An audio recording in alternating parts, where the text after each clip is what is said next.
what is growth hacking? The growth hacking is finding the most cost-effective digital marketing strategies when you are limited on resources and funds, like, pretty much every startup out there. So if you want to grow your business quickly and capital efficiently and retain customers for the long term, then growth hacking is probably going to work for you. It is usually used in relation to early stage startups who need massive growth in a short time, and also usually on small budgets. The whole goal of growth hacking strategies in general is to acquire as many users or customers as possible while spending as little money as possible. Obsess over numbers. This is something you learn the first time you start a business or you're put in charge of growing anything. Numbers are the ultimate truth. They always tell the correct story. You can try to twist them, you can try to make them look prettier, but someone who's good with numbers can always tell. It's the old saying, you can't improve what you can't measure. There's absolutely no way you can grow in a predictable manner if you've got no idea what your numbers are. That's why rich people overpay for accountants, market analysis, and spreadsheets. Now, the reason numbers are so important is because the reality is, progress is not being made in one giant step. There's no big single action that you can take and then bam, things are better now. Progress gets made by tinkering with every single number you have at your disposal. Let's take the basic example of losing fat. Every calorie you consume is a number. Every step you make is a number. Every rep you do at the gym is a number. Your metabolic rate is also a number. And when you combine all of these numbers, you get a full story. And then it's just a matter of figuring out what to change in what small amounts toward a positive outcome.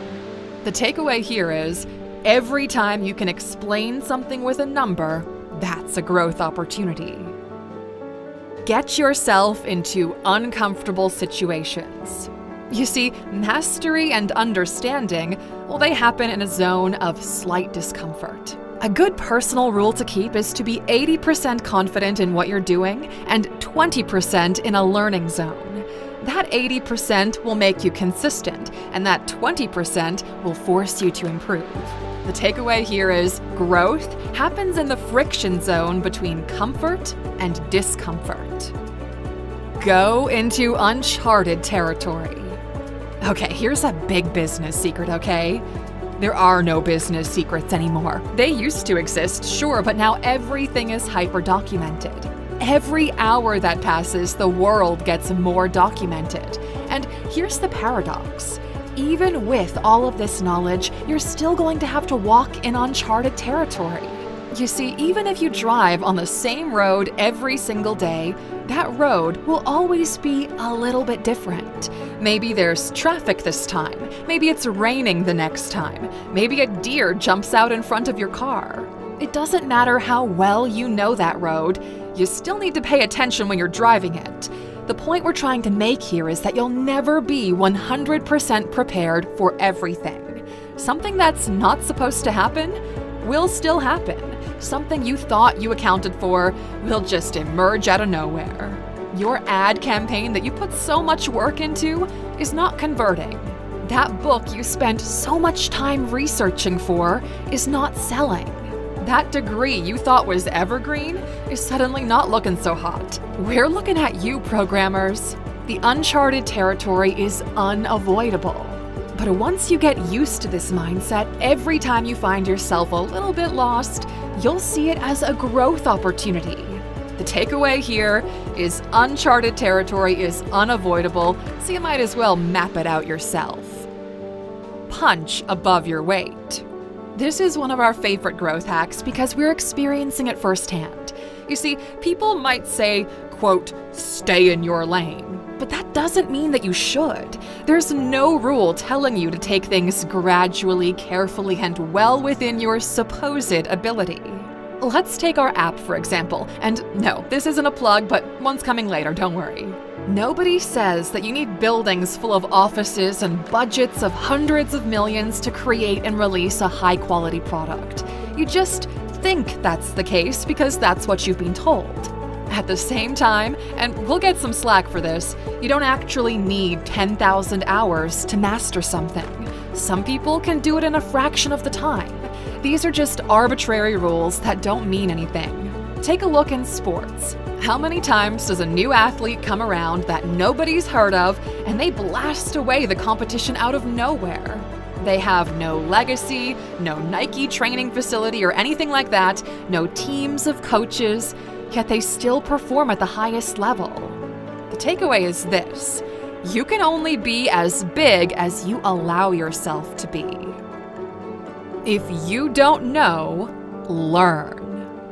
Even if you end up hiring someone else to do it, think about how you feel when someone can speak your language. And by language, we mean code, design, marketing, growth hacks, whatever. We still pay for courses. We still watch how-to videos. We still learn every time there's something we must know. And that's because, 1, it helps you to better evaluate people, and 2, it helps you to understand what you actually need. The universe of things you don't know that you don't know is almost as infinite as the actual universe. And here's the real secret. The theoretical knowledge you need to get a degree is a mountain, but the practical knowledge you need to get the job done is a couple of pebbles in your pocket, or golden nuggets, if you will. Alright, so what exactly is a growth hacker, and what do they do? A growth hacker is a dynamic strategist with an entrepreneurial mindset combining data analysis, experimentation, and unconventional approaches to propel a business toward rapid and exponential expansion. In other words, their job is to grow a company as fast as possible, and they do this by following a specific structure. So let's break it down. First up, they identify opportunities for growth. So to find these opportunities, a growth hacker looks at a lot of information about the market and the people who might want to buy from your business. They use special tools to see what customers are doing, what they like and what they don't like. It's a bit like a detective investigating clues to solve a mystery. By analyzing all of this data, the growth hacker can understand the trends and figure out what's popular or what's missing on the market. It's like noticing a gap on the shelves of a store and thinking, hey, I could create a cool product to fill this gap and people would love it. As a matter of fact, this is exactly what big corporations do in order to expand and get more market share. They find gaps in the market and they either buy other smaller companies to fill that gap or create new companies from the ground up to fill the spot. So imagine you go to a small town and you start to look around and ask yourself, okay, so what does this town need to succeed? Identifying opportunities is all about being a clever investigator, using data and insights to understand what customers want and finding ways to deliver it. So the first step in thinking like a growth hacker is adopting an investigator mindset. Take a step back from your company and investigate what it actually needs to succeed. And after you do that, you need a way to keep track of the progress. Because, like we said, growth hacking is all about data. Next up is goals and metrics. So a growth hacker decides on specific goals they want to achieve. These goals are like targets they want to hit, such as getting more customers, increasing sales, or expanding into new markets. Just like an archer aims at a bullseye, a growth hacker focuses on what they want to accomplish. To know if they're making progress, a growth hacker uses something called metrics. Now, metrics are like numbers that tell them how well things are going. For example, they might look at how many new customers the business gained, how much money they earned, or how many people visited their website. It's all data-driven. It's like driving a car with a GPS. The goals are the destinations that you want to reach, and the metrics are like the GPS, telling you how close you are to getting there. And if you're off course, the GPS will help you to make the right turns to get back on track. A business that doesn't track any kind of metrics and doesn't have a predictable growth path is doomed to fail. It's like walking through the woods in the night while also being blindfolded and wearing earplugs. You kind of know which direction you're heading in, but you've got no idea if it's the right one and how much longer you have to walk before you're in the clear. The growth hacker also makes sure the business doesn't implode under its own weight, which, it's surprisingly common. We personally know examples of businesses who tried to grow faster than what was sustainable. Whether that was from hiring too many people that don't have much work to do or going after too many clients with no way of actually serving them. The point is, those companies eventually crumbled and got acquired at a much lower value because they bit off more than they could chew. So, what do you do after you have these goals and metrics? Well, it's about optimizing user experience and conversion. When your numbers are all in check, your next step is to focus on making your customers' experience with your business as smooth and enjoyable as possible. You want them to keep coming back for more and bring their friends too. To optimize this, a growth hacker first tries to understand the journey a customer takes when they interact with you and your business. Now, imagine your business is a theme park and you want your visitors or clients to have a blast. Well, you would look at everything from their arrival at the entrance to the rides they enjoy and the food they eat.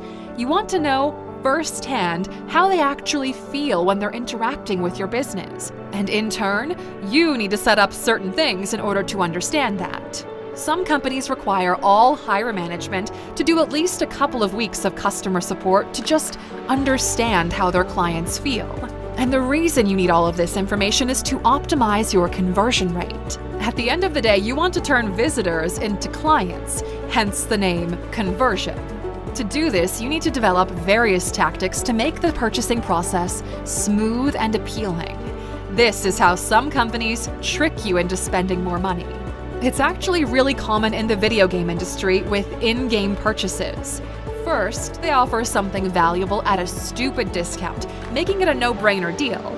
Now, the reason they do this is to get the credit card information of their players, which lowers the barrier of entry the next time they'll have something to sell at a higher price. Now, suddenly, the players of their game don't have to go and find their card and add in all the information. It's already done. Now, the new purchase, it's just one click away. That's how mobile games make literally millions of dollars every single day. Once you start thinking like a growth hacker, it's easy to understand how they're pulling it all off. And finally, the last step in growth hacking is letting the world know what's going on. You've got to spread the word, my friend. And there are two ways to do marketing as a growth hacker. One is through a shitload of money. The second one is through something called viral loops. So here's an interesting story. Apparently, the marketing budget for the new Barbie movie was higher than the production budget for the movie itself. Everyone and their dog knew that Barbie was coming out. And it paid off, okay, with the movie making $70.5 million on its opening weekend. This is the brute force approach, and you need a fat bank account to make it happen. The second way is through viral loops. So imagine you've got a fantastic secret recipe for a delicious treat and you share it with your best friend. Your best friend loves it so much that they share it with their friends who in turn share it with their friends and the cycle continues. Soon, your secret recipe has become famous and everyone wants to taste it. And once that viral loop starts, it takes on a life of its own, spreading the business's message far and wide. Now, just jumping back to the movie theme, do you really think that memes from new movies make themselves?